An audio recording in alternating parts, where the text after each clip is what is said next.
Oh, diary listeners. Hi. Man, it's October already. Time is just, it's flying, dudes and dudettes. I can't even wrap my brain around it. I'm behind in so much already. I'll spare you, but it's just, it's going by. And it was no different with this podcast with Casey Hart. We talked for 3 hours. It was unbelievable. And it's the first time in a long time that I have talked like that and not really understood that time flew. It was just so organic with her. And it was a blessing because we have 3 beautiful podcasts to share with you guys now. And the first episode, this episode, we're titling Initiate. It's the first part of the growth cycle, particularly within business. So we thought that would be a cool synchronicity kind of thing between the 3 parts of her podcast. But let me tell you, it was such a great time, and I know you guys are going to love it. So without further ado, here's Initiate. Welcome to the Apprenticeship Diaries, where raw meets refined. Let's be real, we're still working on refining. What it took, what it takes, and the stories that are made. Join us as we learn from professionals about how their stories began.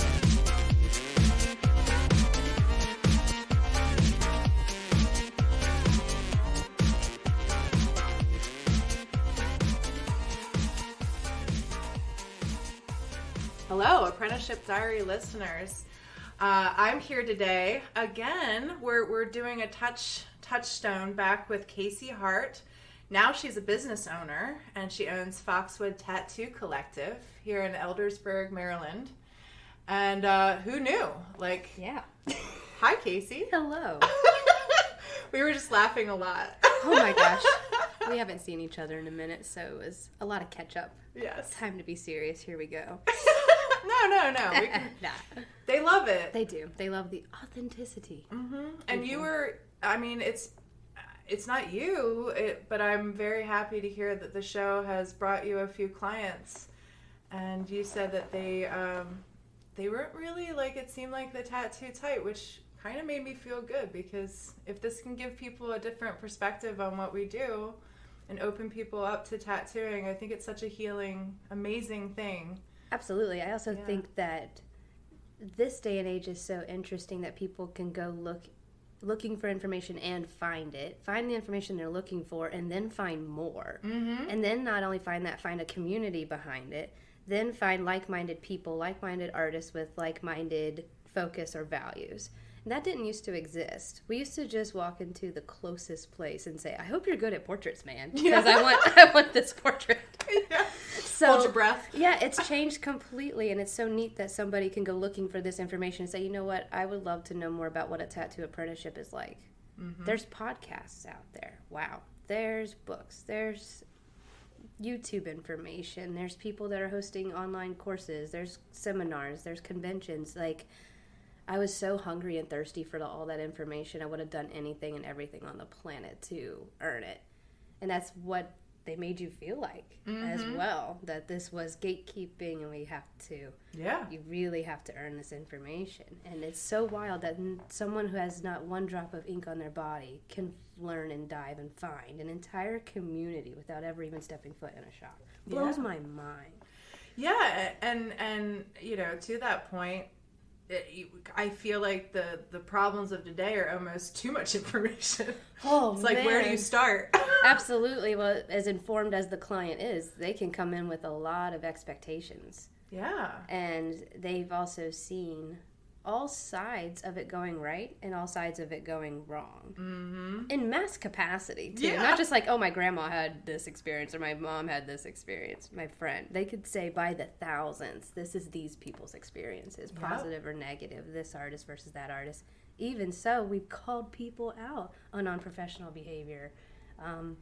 And on the way things should or should not go is now a new discussion. Yeah. Which is pretty cool. It is. I love that it's becoming so open and that artists are becoming a little bit more collective with each other as well. That, even someone like me and you, 20 years ago at a convention center would become enemies, and now we can live next door to each other, be on a podcast, share information, and not be like, well, what do you run your machine at? Like, that used to be a hunt to be able to get that information. I mean, I hear you. I think that was my experience. I don't think that was ever me, which is why I don't know. Now I find myself very alone and kind of trying to process everything that I've experienced. So it's much different. But we're not here to talk about me. We're here to talk about you. And you've been doing a lot of cool things. I mean, just opening up a business, first of all, was huge. Yes.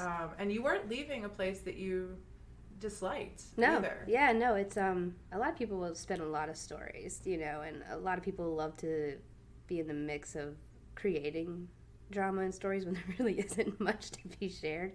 A lot of the motivation came from wanting a space for my clientele that they felt comfortable in, and that you could express your authenticity. And then a lot of it came down to working with Ryan too. Once we met, it was kind of a firework. So there was 1,000 reasons to open a business and 1,001 reasons to not, you know. Yeah. So that's definitely the biggest change. Last time at the podcast, I was sitting in my bedroom in a little tiny apartment writing down all of this. Like, what would this wall look like? What would this station here look like? So it's pretty wild to be back in this space with you in a mental capacity and be like, everything's in physical rotation. Wow, it's here. It's very, very cool. It's very, very cool. And, you know, Brian's your apprentice, right? And he's a full-fledged tattooer. He graduated. I gave him a little certificate and everything. And a drawing. I did a big old drawing for him. But yes, and what started intentionally as a manager is now going to be owner. Like, he has done everything with me. So he is my partner in crime. Couldn't do it without him. So he is a very important part of this process. So I couldn't do it without him, my husband, without Tony either, without my mentor. He gave me a space to create this happen. So as much as this is big, you know, big for me and a huge goal that was accomplished very quickly, it wasn't just me, you know, and that this is a huge, huge team behind all of this. Oh, yeah. Well, and it sounds like incentivized because you really wanted to, like you said, provide a kind of space and atmosphere for both of you to kind of come to your life in tattooing. Absolutely. I just started to notice that I was building a community. Yeah. And that the community wasn't matching the physical space. And that the experience I was trying to provide was not also in fruition. Like, this is just not how I would do things. Right. And you didn't have that time and space until something like COVID pushes you and says, hey man, you're forced to look in the mirror. Right. For the next 3 months. And are you happy where you are? And what would you do if you could? Yeah. Because the world's shutting down. So what if you don't ever have this again? Those big what ifs started to be really, really loud. That's really awesome. I feel like if I were to critique my experience in my last studio, that's what I should have done. And I didn't. Yeah. So it kind of hit me on the back end, and now rebounding from that has taken a what do you want really? And it's a hard hit. It's a hard hit, and you have to be so honest with yourself, because even now, 2 years in, it's the same question over and over. And that's what I'm realizing, that business or entrepreneurship or even just following your intuition or your heart in general is every time you get to the next step, it's the next what if. Yeah. What future is now? Because I've decided to make these choices. You can't go back. You can. You can't, but you can. You're going to break a lot of hearts along the way. Definitely. Yeah, no. It's definitely once you get to this point, you kind of thought you would get here. So you're kind of like, okay, well now what's the next thing? What am I capable of now? Yeah. And that's definitely how I feel even with this, is that this is just a baby. The flirtation, this is in its toddlerhood. Yeah. You know, this isn't forever of this is it for me, the end of the road. This is another new beginning. Because a lot of people will look at it as, oh, now you're your business owner. Cut. You're done. Done for life. I'm like, no, actually, this feels like the beginning. When it's refreshing to be around someone like you, because I grew up in a small business, and that's pretty much how it felt. Was okay, now this is it. Done. Yeah. And that's why I avoided owning my own business. Absolutely. I could absolutely relate to that feeling. So I appreciate that. And I've seen it in other people. It's just been a lot to, I think, in my mind, be like, no, you could do that. Mm-hmm. Like, you can do that. That's half of it. It doesn't have to yourself. be like that. That's half of it's believing yourself. There's a lot of red tape, but I do find that, like you said, when you get community around you and you start building those things, and even before we started, you were talking about just people that you're tattooing that in a business aspect are there for you. Not to get too fine into it, but like, you gather people, and there is so many more resources than when you ever thought possible. If you just dare to push and go, like you said, oh, I can do this. I do want this. It is available for me. And that's why I wanted to meet with you today, honestly, was because I've seen so much of this about your being. My being. Oh my God. If y'all are still here with me through my being, thank you. Thank you. If you're listening, if you're here, you still follow me, like my stuff, are not totally afraid. When I think that's key. Thanks for hanging with me through all these transitions, because I absolutely understand from the outside perspective how batshit crazy I look. These pants, this new... You got to do it. Oh, God. At first I started hippie. I said, I'm a hippie. And I was like, that doesn't feel exactly right, really. And then I've discovered the word boho Buddha is about the best thing I can describe. So I'm just kind of floating through time and space like this as this kind of... If you have to even talk about it, I mean, the reality is that I mean, maybe I'm a little comfortable, I'll admit that, with crazy, but I've been in a lot of spaces, but for me, it's just, I see a lot of birthing from you. Like a lot of creative energy, a lot of great things that, honestly, I'm starting to tear up because I think about it. It's so beautiful. Like, you've known me a long time, and anyone that's followed my journey has seen me come from the scrapper. I'm just kind of this little thing down here, like, I'm gonna make it, guys. I'm gonna make it. I loved you then. Yeah. Like, I loved you then. I was like, this girl's got fire in her belly. And I didn't know where it was gonna, I didn't know where it was gonna lead me, but I just knew it was there, and I knew to follow that, listen to that, and no other noise. There was so much noise. I didn't realize how much there was. Thank God, ignorance is bliss. Thank God. True. It seriously was, because I'm hearing it now. Mm-hmm. I'm hearing a lot now. Yeah. Of things that were said then, things that were said now, or even recently, and I'm like, really? Oh, wow. I don't care. Because isn't it great when you don't care? Yes, it's in the past. It's so in the past, and even if it's being said now, anybody that spends that kind of time is still living in their cycle, still living in their lies. Right. Like, I'm living in my truth, and I do not spend my time speaking about others' lives. I have way too much. Yeah. It can't hurt. It can only hurt them. It does. Can't hurt you. Yeah, and their comments or anything is really just their limitations being projected, is what I fully understand now. And that took so much time. It took so much practice.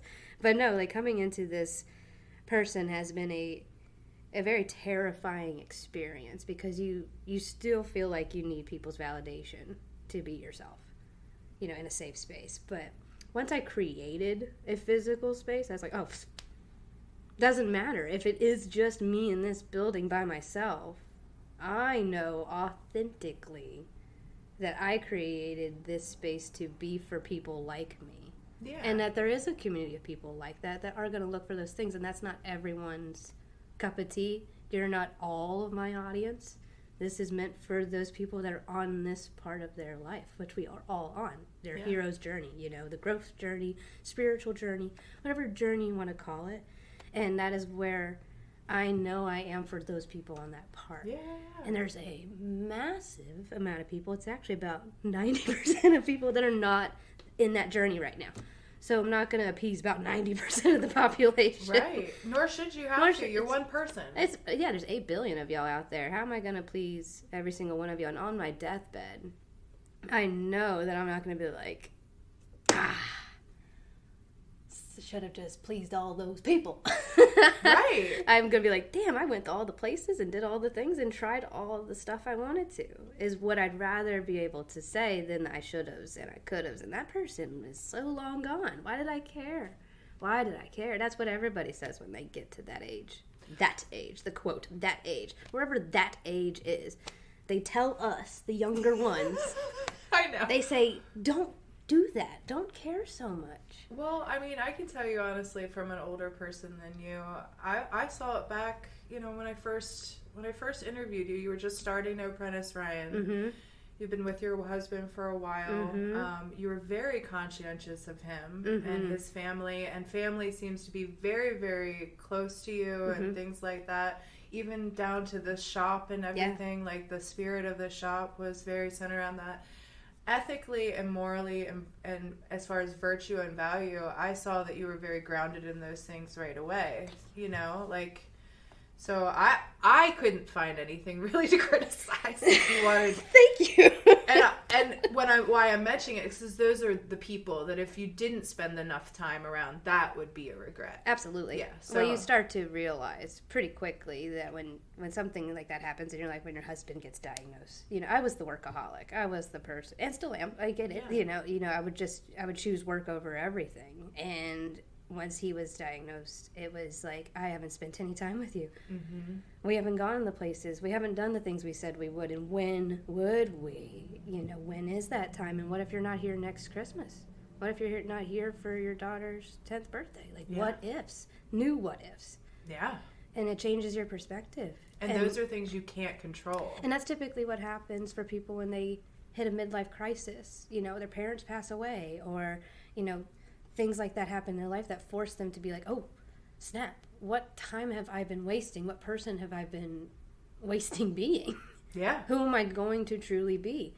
And something like his diagnosis and something like COVID really just forced me. It was forced.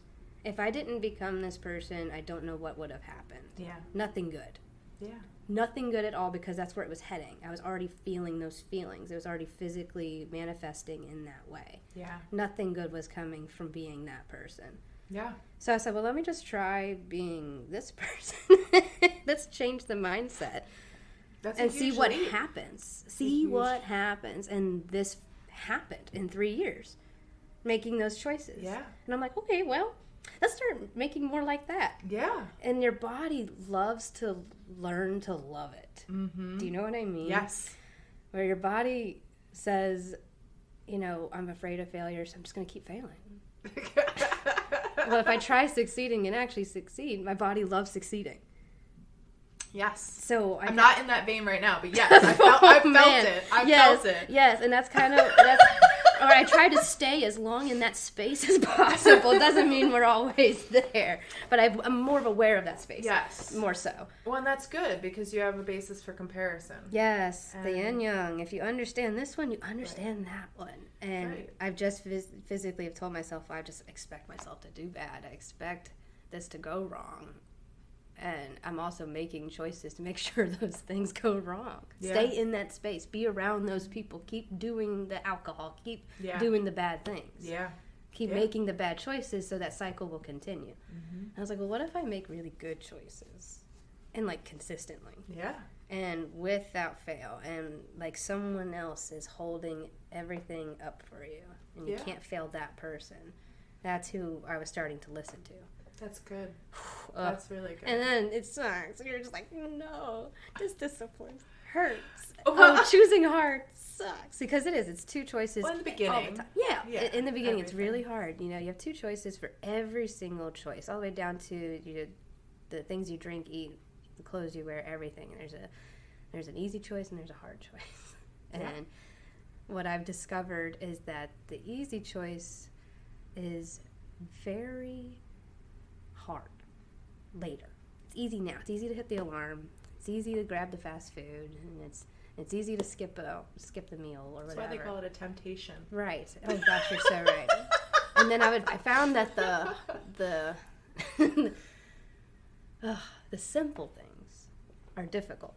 Eating right, having a good business, having a good marriage, being a good friend, and just texting back. The simple things is actually difficult. Working out, simple but difficult. And now I've realized that every choice that's put in front of me, I have to choose hard. Mm-hmm. I choose hard every single choice, down to the smallest butterfly effect level. That's great. And I've been doing that for 3 years, and it hurts so bad. But it feels so good. Look at all of this that's come from it. But because it becomes a rhythm that isn't you don't even have to think about eventually. Yes, it's a discipline. When someone like artists, someone like entrepreneurs can be in a state of undiscipline, because I am the one. I'm the one that can decide to cancel this today. Yes. And I wasn't always a disciplined person. Right. So that's why I am this way, that my values are integrity. Mm-hmm. You know, so when that... you mentioned it, I mean, because I think societally we are given so much leeway to be kind of a mess. It doesn't really, I mean, I've now listened to so many podcasts that are better than mine, I can say, honestly. Like The Tattooed Mind, all about recovery and things like that. Like, the avenue to which, I mean, it's a wonderful thing, because most of these stories are, I hit rock bottom and I came back out. Yep. But the avenue that tattooing gives you to hit that rock bottom is insane, because of how open it is and how much it asks you to kind of step up to being your own person and regulate your life. You have to. You have to. And I do think that people who get into this, they get into it for a lot of different reasons, but I think sometimes they get into this because they see this way to kind of heal themselves and have relevancy and all of this stuff. And thank God, like you said, you started out with gratitude towards your clients and the people that have followed you on this journey, because that's what brings you back. Yeah.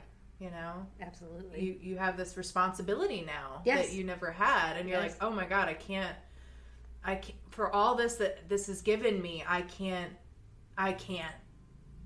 ruin this. Yeah, it's your new state of, it's also your just new state of being. Now that you've made all of these choices, it's just who you are now. I can't deny this person. I can't deny the choices she's made and the role she plays and what she's here to do. Right. Oh man, and now that I've discovered that purpose, it's just undeniable of the why I get up every day. And I would say now that I can physically say it, I think my purpose really is to be here to teach courage and authenticity. And that's good. And just in any way, shape, or form. That's all through tattooing. That's all through just being myself, you know, having conversations or doing the other things that I've been, you know, learning to do.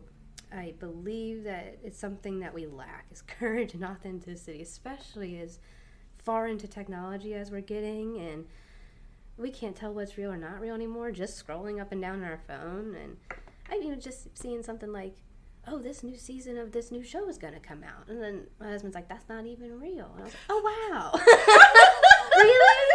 So there's people that spend time. They hyped me up on that. They hyped me up. Excited. Wow. So even, and I know about the AI stuff and everything too, that it's scaring, you know, digital artists, music artists, everything like that. So I think that authenticity is something that is really going to become more and more valued. Being able to do things by hand and say things in person and have emotional intelligence is going to go very far. I was going to ask you to break down authenticity, but you just did. Authenticity. Got it. Oh, man. I would say, you know, a lot of it's just, it's choosing the things that feel good, despite what everybody else says. Of course, these pants look ridiculous. But they made them. No, they made them because of people like me that want to wear the comfy pants. They look very They're comfortable. beautiful. These are like beta pants. They're like beta great. fish. I love this. I love that you wore your favorite pants today. I can't get enough of them, you know. It's just choosing things that feel good to do, to say, and to be. And you would not believe how many things you say and do on behalf of someone else, or a self-limiting belief that you won't read a book or listen to a podcast because of one thing somebody said to you one time in 4th grade. That podcasts are stupid, books are dumb, you can't read. It's just something silly, little tiny thing like that. Or even that your mother's around and she doesn't want you wearing that kind of shirt, or she doesn't want you doing. I haven't worn. Okay, here we go. I haven't worn a bra in 3 years, guys. Ever since y'all have said don't wear a bra through COVID because you're gonna live in your house for 3 months, y'all should not have done that, because I experienced a life without it. Put one on for 10 minutes and I said never ever again, because I went down to the why. Why do I do this? Why do I put this on? Then I did the math that if how A, uncomfortable it is, and B, what you would spend a year. But then I take off my gloves at least 3 times a day to adjust my bra straps. That costs me money. Well, shit. I started to get down to the nitty gritty of business of wearing a bra. I said, hell no.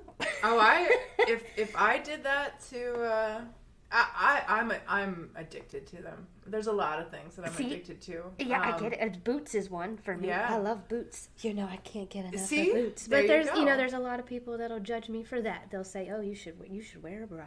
And they'll judge and they'll look and.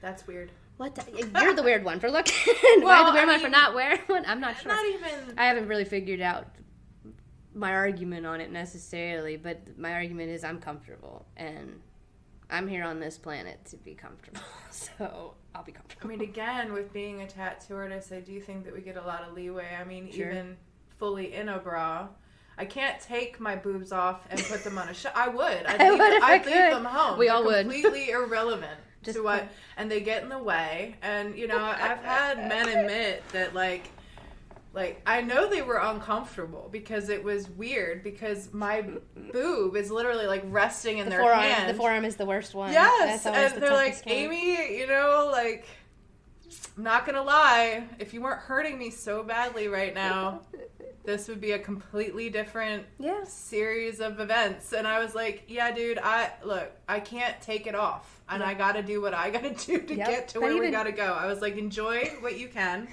Don't squeeze it. I have a stress ball for that, and it's shaped like a boob. If you would like something with nipple. It's even got the little ridges on it. It's got all the textures for you. It's like, if you want a stress boob, I got one for you. Here you go, my mine God. is not it. For free. Even someone like us becoming a tattoo artist or getting tattoos, that's already kind of a middle finger to society. Just the first time, oh, got a tattoo. Screw you, mom. Got my nose pierced. Screw you, mom. It's those really small little things like that add up to really those small choices of being comfortable in who you are and what you want to look like, what you want to be like. Yeah, it could be very.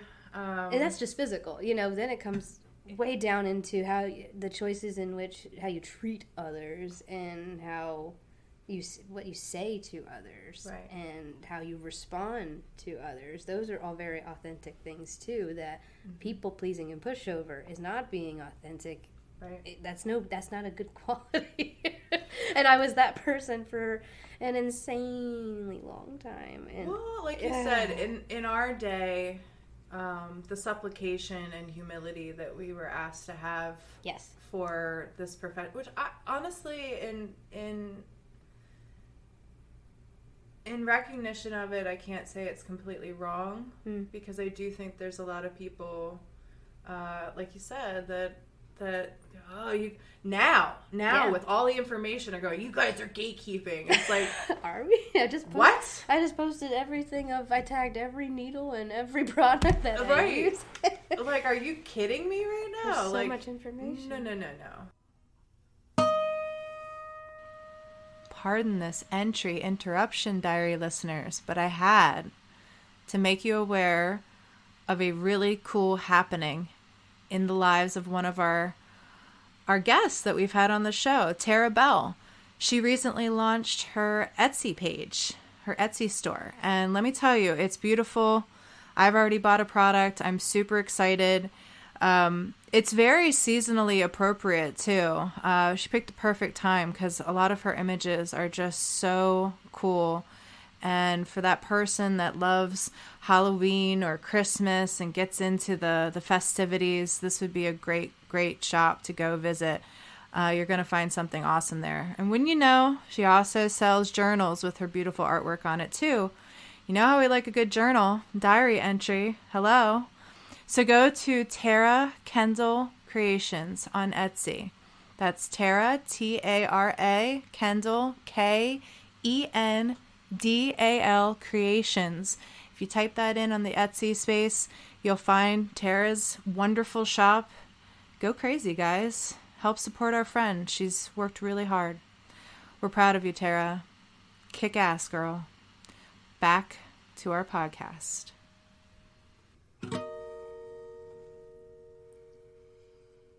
Our generation is who made all those videos, who wanted to give as much information as possible. We were so upset that it was so kept from us. Yes.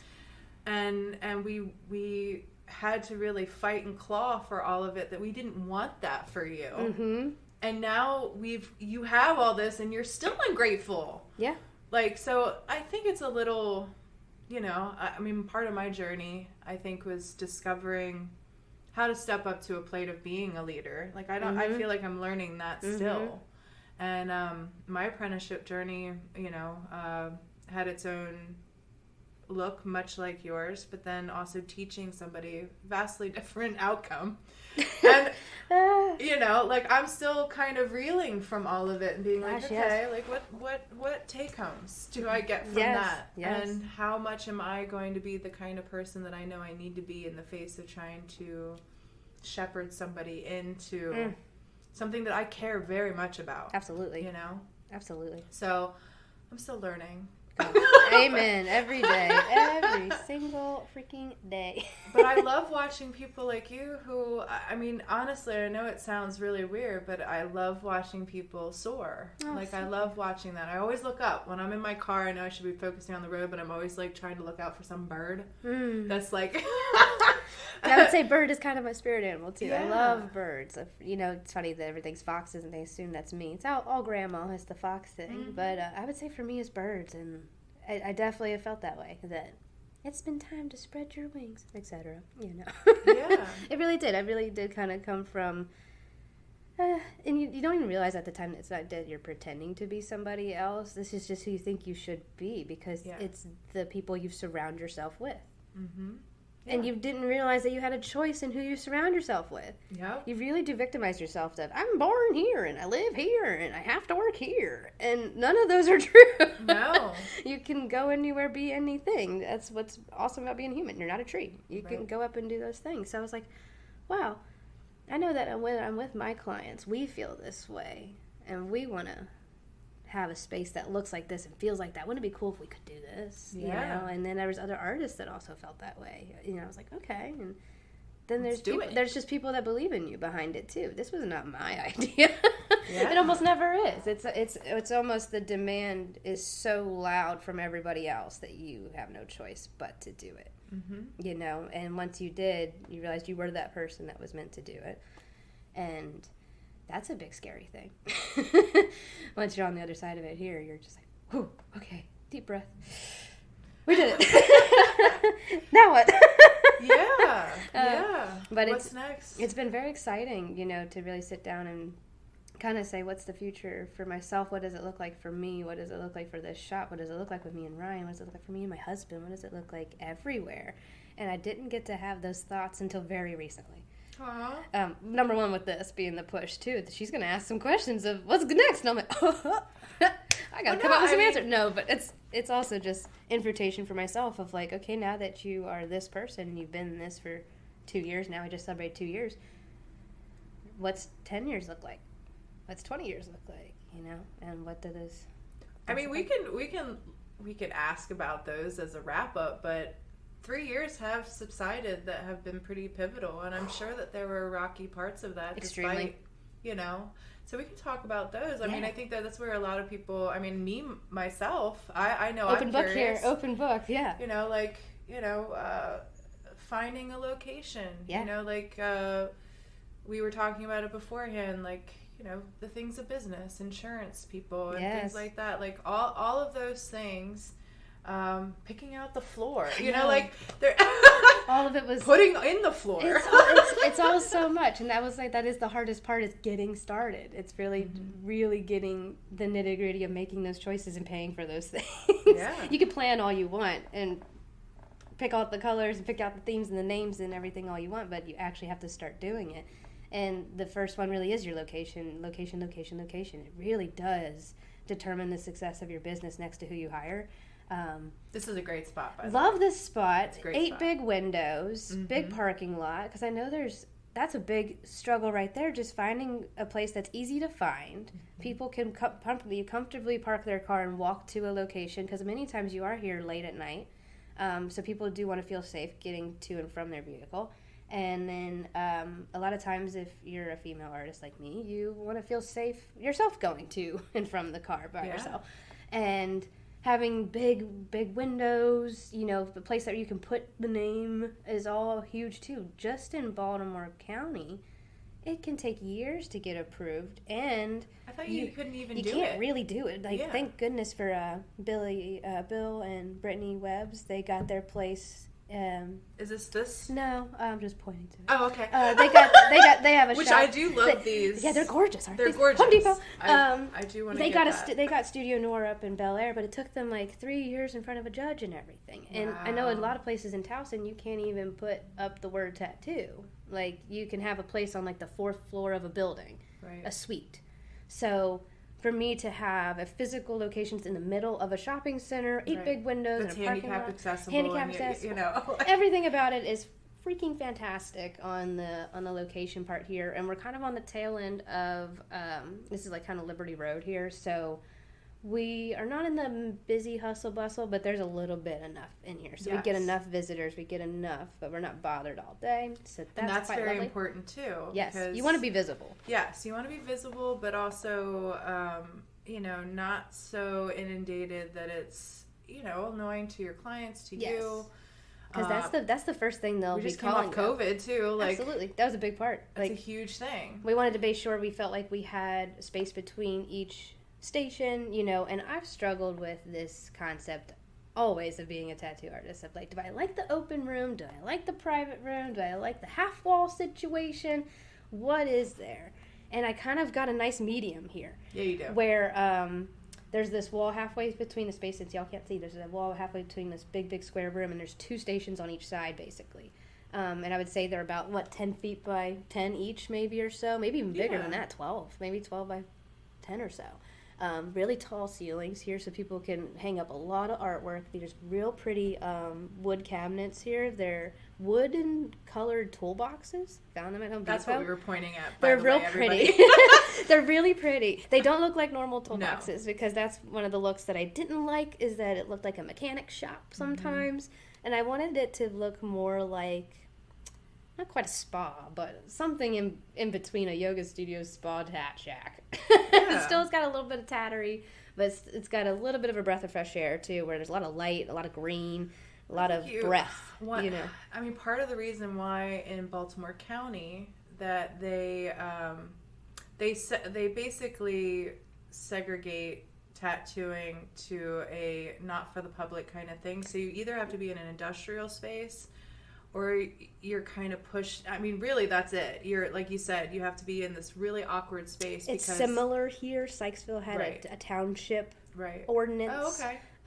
Good to know. That said, I couldn't be within X amount of feet of some things, or within X amount. I had to be within X amount of feet of 32, which included schools and churches and this and that. So that's why we have to be off to some skirts. But this is Carroll County, but Sykesville had its own kind of ordinance. So even down to the cities could have their own thing. So even if your county has ordinances, even down to their own cities could have their own rules. Downtown Sykesville definitely does. It definitely did. Yeah. So me being up here on this part, I got a little bit more leeway than I would have downtown. Right. Where it is downtown, like the real cutesy-wootsy kind of shopping down there. That's cool to know. Yeah, so it wasn't one of the easiest and it wasn't one of the hardest places to get zoning-wise, but it was definitely up there where I was on the phone a lot with zoning. That's probably one of your biggest battles at first when you're looking to get a location in Maryland particularly, that some counties have some rules, some don't. Like, I would say one of the more loose ones is Anne Arundel, and that's why there's so many shops down there.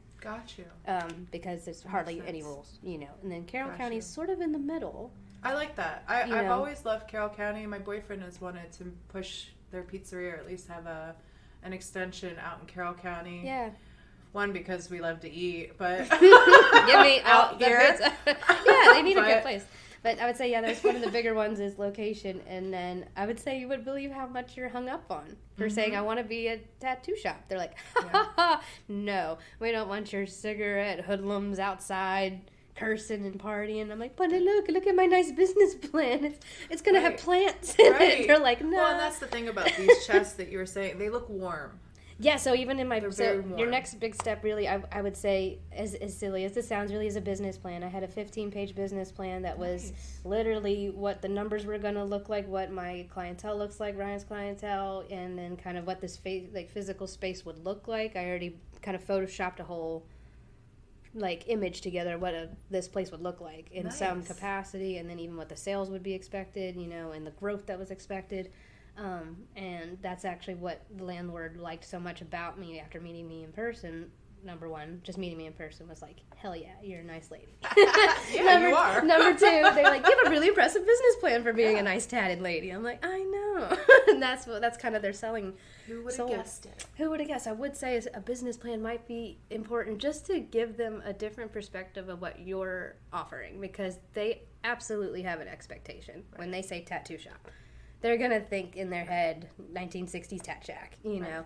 So if you have any capacity, even if it is just your Instagram or a website, something that can show them what your plan is, what you expect to provide, they may see it as an asset. And they're like, oh my goodness, you might be bringing in all kinds of different people for us. You brought in numbers too. Mm-hmm. I mean, recently I had to get a car loan and they were like, oh, we're going to need pay stubs. And I was like, I pay myself. Like, can tax return? Oh yeah, tax returns.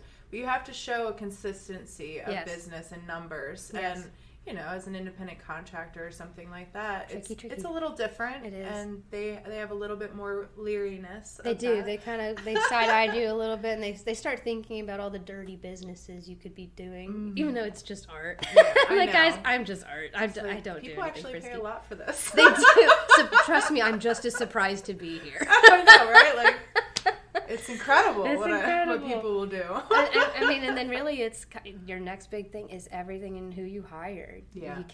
You cannot negotiate your values and what you want to come out, what client experience. If you were the client coming into your shop, write down everything from head to toe that you would want to experience. Yeah. Then create that and only hire people that will provide that experience. Yeah. Easier said than done. I couldn't even say that, to be honest. So it's so hard. And I understood how hard it would be. Coming into it now, I'm like, this is fucking hard. And now 2 years in, I'm like, this is really fucking hard. Yeah. It's really fucking hard. But what I will say is, quality over quantity. If it is just you and one, you and two, you and three, as long as it's those are the quality people, then, and you just put out what you're doing, it will draw the right people to you, which is our next step for us. I've been really patient with not just letting anybody in. If anything, I've been gatekeeping Foxwood. I'm like, nope, protective barrier, protect the baby. No, that's what you should be like. Yeah, and it's definitely to make sure that every experience in here is a quality one. Yeah. Every single one. This is why Chick-fil-A is a company. They know consistency. Amazon, consistency. Google, consistency. That's what they're good at. That everyone can Google the same thing and get the same results. Right. That's what good business is. So I'm making sure that everything in here is consistent first before I throw in another factor that I'm not sure can be consistent yet. Because these are people that you're dealing with. More people, more problems. Yeah. And the more clients is more client potential problems. Yes. So I make sure that things are really well monitored to have a quality and safe, protective experience for everybody. So who you hire is extremely important, and then knowing your why and having their expectations for those also be set. Their values have to match. Yeah. So that's really tough, too. It's very tough. Well, and it's, everybody, I think, myself included, you come in hot, you really have set for yourself some epic expectations, but, every day is another day. Yes. And those are, that, like you said, more people, more problems. With people, there's just mess. Mm-hmm. And it doesn't, I think very rarely isn't intentional, but it's just mess. Oh, it's very rare. Actually, what I've actually learned, it's very rarely intentional and very rarely personal. Mm-hmm. A lot of times it's their stuff going on inside them, their head, their trauma, their family, their things going on that are just affecting their performance or the way they show up today, their way of being. And that if someone loved them harder, they would change or be aware or be like, oh my God, I know this isn't who I am. I know this isn't what I'm supposed to be doing or how I treat others. Right. But most of the time we're all in our own thing to be caring about another person's well-being. Yeah. Literally their well-being. Yeah. We don't care because we're usually not even in a state of well-being. How can you love others if you don't love yourself? So most of the time we're not even in a well-being. Well, and to that point, as a business owner, it's one, getting it and seeing it, and then also knowing that, like, what is my responsibility as a business owner, and what does that love look like? Because I gotta be very careful because I can't get too far within the that balance either. Is extremely hard, even after my experiences with other business owners and being as close as I was to their process of this. I was a front row seat to all of these processes of hiring and firing, and I was like, I can't feel this way. Yeah, you can. You get here over here, you're like, oh man, this balance is hard. Yeah, it's impossible. I actually think I don't like the word impossible because it literally you break it down to I'm possible. I love it. Yes. So I don't love it, but man, it does feel like a balance that once you've got a hold of it, changes. Yes. And you make an adjustment, and it's a new boundary, and it's constantly evolving. Yeah. Right when you feel like you got it, which is kind of like tattooing or any new skill. Right when you feel like you got it, something comes down and says, "Guess what?" Tattooing. That's why I love it too. Is that I can't believe how much I learn every day. It blows my mind how much more I learn every day. Yeah. And then I'm like, people pay me for this. Yep. Oh my God! Do you know how much guessing I just did? Well, how much learning I just did? And to that point, you realize how and this is key for people who get tattooed. The breath is. Because I feel like those deep breaths that you're like, huge. Okay. Well, I taught Ryan and anyone who works with me close enough that you breathe in and breathe out your line work. Mm-hmm. You know, I also do this when you get tattooed by me. That something I started recently is before we start, we breathe in and breathe out, breathe in, breathe out, and then when your breath in, that's when I go in, and your body goes into that needle experience, and it fully accepts, like, okay, this is happening, instead of that jolt of, now we're here. Everybody wants to tense up. My boyfriend's like the worst. I'm sorry, Rico, but we love you, Rico. We love you, but you are the worst to tattoo because he just white knuckles everything. I'm like, dude, fucking breathe, relax. I think one of the most underrated tools as a human is breath work that we don't teach just in kindergarten, just in business, just in schooling, just in the family. You know, just as simple as tying your shoes and, you know, taking out the trash. Breath work should be just as important, in my opinion. Yeah. It's a part of being human that the breath is there all the time. But once you actually realize the purpose of breath and what it can do for you. His breath work is for lifting like 600 pounds. Yeah, so and I can't do that yet. We're well on the train. From what I've heard from him, you have to be of a certain disposition to even get to that point. But all I know is that when I start seeing him going into Neanderthal, like monkey mode with whatever important thing that he's holding, and I see his face getting to that, like, I'm gonna break it, because he's gonna break it. Yes. I'm like, give it to me now. Yes. Give it to me now. I don't want broken things. Because he doesn't understand the, like, that subtlety breath work. He gets intensity, which is why I love him. Yep. And why we're drawn to each other, because, you know, tattooing, it's you become this person who's so sated within intense spaces. But that's why he likes it. Yes. Because I bring him a lot of peace. Because don't you love it? Don't you love all this peace I'm bringing you? Right, exactly. Well, and it's weird because it doesn't, on the outside looking in, it does look like that. Like we're yelling at each other, but he's like, oh, this is nice. I'm used to loud Italians, like being in each other's business and grabbing me and shaking me and yelling at me, and that's his level of intensity and lifting heavy weights. But like the breath work that comes from, you know, being around somebody, I think that and that's why I'm so happy that a few people that listen to the podcast came to you that didn't even consider it otherwise, because they probably had in their head, like you said, like the people what it's like to be a tattoo artist. We're taking you into this space, like, oh, this 1960s tattoo shop, like I'm gonna have to. And I Something that's what's new in my life too, I guess now, is like my presence on social media. It was feeling for so long something against me being female as an artist for so long. So I kept my body and pretty much my gender just completely off my Instagram. You couldn't tell for a really long time. Even if you didn't know me, people would assume I was a guy. Casey's a gender neutral name, you know. So it was kind of fun for a few Even years. in your presence, like, that was a thing too. Yeah, like, yeah, for sure. You definitely sneakers, hat. Yeah, no, covered hat backwards. Your hair. Mm-hmm. Yeah. It was kind of like it was very like I had to be this masculine kind of person, you know, and that I couldn't put my name out there, you know, or my like womanhood out there, because it was already so negatively talked in the community. Like, you're bucked because you have tits. You can't be pretty and talented, you know, all these things. So I just made sure that was never the excuse of why I got successful. So I can say that, like, check, you know, good job, Case. But now that feels so unimportant. It feels so important for me to share myself with my clientele, because once they meet me in person is the reason they work with me again.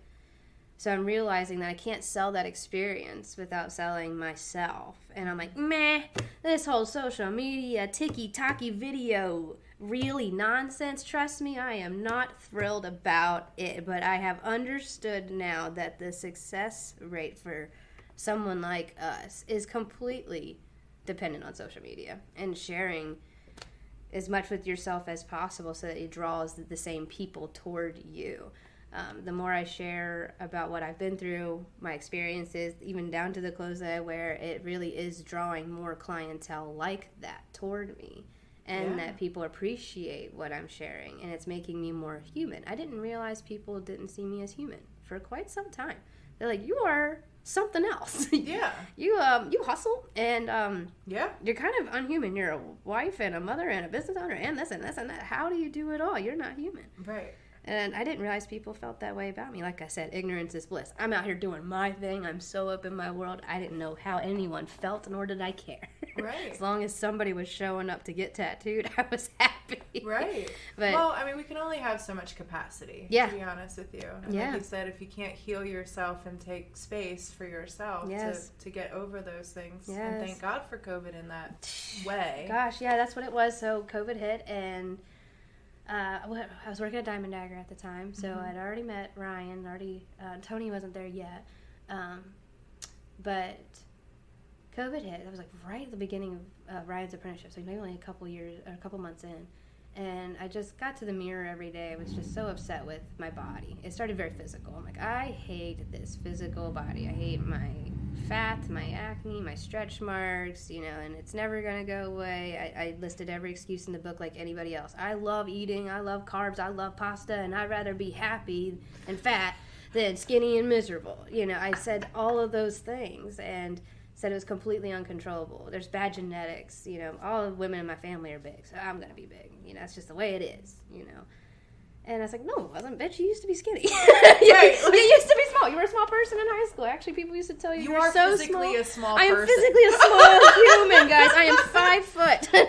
Her nickname is Baby Hands. Baby Hands. These are 4 inches. Ironic. They are 4 inches tall. I'm a small physical human, and I avoided a scale. I avoided a gym. I avoided taking pictures. I avoided everything to make sure that I was never going to come to terms with the person I was growing into. Then I was in pain, physical pain. My knees hurt. My hips hurt. This started to hurt. Then I had vitamin D issues, iron issues, anemia, cholesterol problems. I was like, I'm 28. And I had tendonitis, arthritis, osteoarthritis, hip bursitis, 2 tears in my IT band, going to physical therapy 3 times a year for 3 different ailments. I'm like, what on earth is going on? Mm-hmm. Enough is enough. Yeah. It really was. Like, enough's enough. Yeah. And I remember the physical conversation. I remember Mike holding me in the mirror, and he was like, I love your body. And he's like holding all my chubs. And he's like, I love everything. And I was like, I don't. Right. I don't. Yeah. And it hit him like, oh, shit, I didn't know you felt that way. I didn't either until right now. And I got into bed with him, and I said, tomorrow's changing everything. And that was October 22nd, 2019. I said, tomorrow, everything changes. I didn't know what. I just know it meant tomorrow, everything changes. So I kind of woke up the next morning. I said, if someone were magic genie, magic wand right here, right now, waved it and said, this took this thing from you that you would like to change, what would it be? And for me, it was my addiction to soda. I was super, super bad with the soda because I wasn't say I would like a straight edge person, but I would say that because of my childhood, I didn't explore a lot in alcohol or drugs. So Coca-Cola was my cigarette. You know, I never even had a cigarette in my life. And I keep drinking and a very, very little drug use at that time ever in my life. And I just said, you know, Coke's no problem. Not cocaine, guys. Coke. Coca-Cola. Coca-Cola. I said, Coke's no problem. Which used to have Coke in it. Which I should have brought that back. I'm telling you, But gosh, that's how I was excusing it. It's like, oh, it's not drugs. It's not this. It's not that. It's just soda.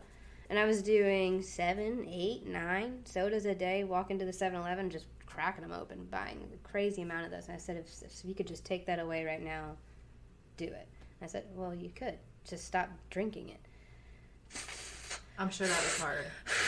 What? No way, Casey. No way. It can't be that simple. Did you go cold turkey? turkey? Cold turkey. Damn, girl. Cut soda, cold turkey. And you can ask the Diamond Dagger crew how that 6 weeks went of me literally pulling my hair out and screaming at everybody. But I had to do it. It was one of the hardest things that I seriously had to do. Man. It sounds so silly, but it was like, this is a drug for me. And I had to work it through a couple hours at a time. Like, no, dude, you don't need this. You don't need this. You're fine. You're fine. You're fine.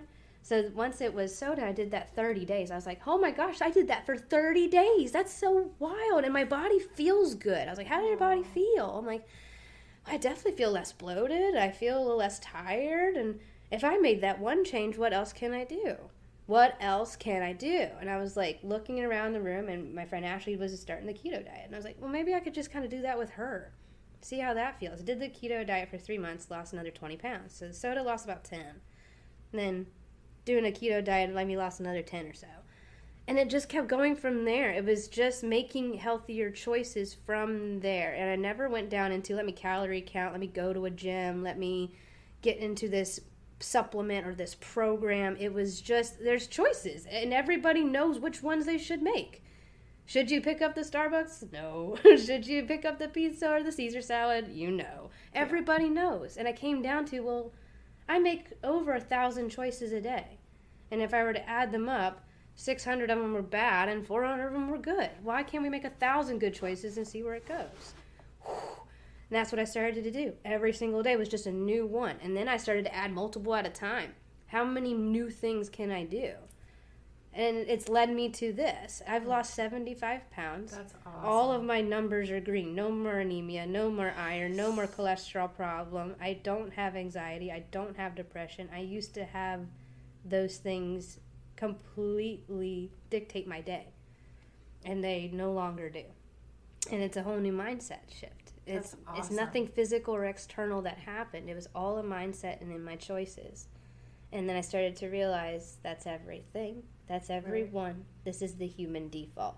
The human default when we go to bed and wake up in the morning is, I don't want to do this.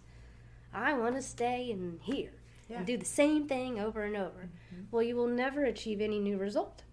Yeah. You're going to get the same results from doing the same thing. So you're going to make the same money at the same job, with the same car, with the same people, in the same house, on the same street, in the same place. Right.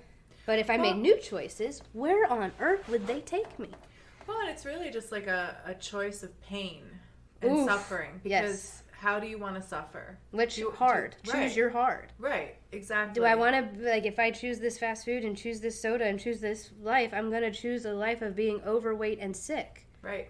Or if I make all of these good choices of, if I drink my water and I eat my salads and I get up and work out in the morning, I will have results of feeling healthy, and that I can get up and down the stairs without pain. That's the new pain that I've not chosen. Yes. Is that I can get up and move that I could not do before. Mm-hmm. That I don't have those numbers when they do my blood work. That's it. Awesome. The new pain is getting my ass up early and not tasting as good. Yeah. That's those new sacrifices. Right. But I've changed my relationship with it. I've changed my mindset with, instead of I hate this tastes gross, it's I love this makes me feel good, and it makes me capable of going through my day now. Right. Okay. That's it for this week, Diary listeners. We hope that was a great little snippet of our time with Casey Hart. In the meantime, between now And next week for part 2, we hope that this helps initiate some wonderful things in all of your lives. As always, I wish you all the best. God bless you, listeners. You are so, so important to this podcast. I can't thank you enough. Thank you, Casey, for not only giving one entry earlier years ago, but now connecting back with this podcast, sharing yet again some wonderful stuff with our listeners. It's just so valuable, and I'm so grateful for you. Thank you. You truly inspired me. I don't know what's next still, but what I do know is that it's October, and it started a few things. Not only the launch of this podcast series, but also Inktober. We got Halloween coming up. The holiday season's popping off. At the mid part of this month, I'm going to be at Paradise Tattoo Gathering. It's just wicked, crazy, awesome. All the things that's happening. A little overwhelmed, but very excited. So to all of you guys, we'll catch you next week for part 2. Thanks, everybody. Thanks for listening. You can find the Apprenticeship Diaries on Twitter, Facebook, and Instagram. Our IG is _apprenticeship_diaries. If you would like to offer constructive criticism or an interview, drop us an email at theapprenticeshipdiaries@gmail.com. We look forward to hearing from our listeners.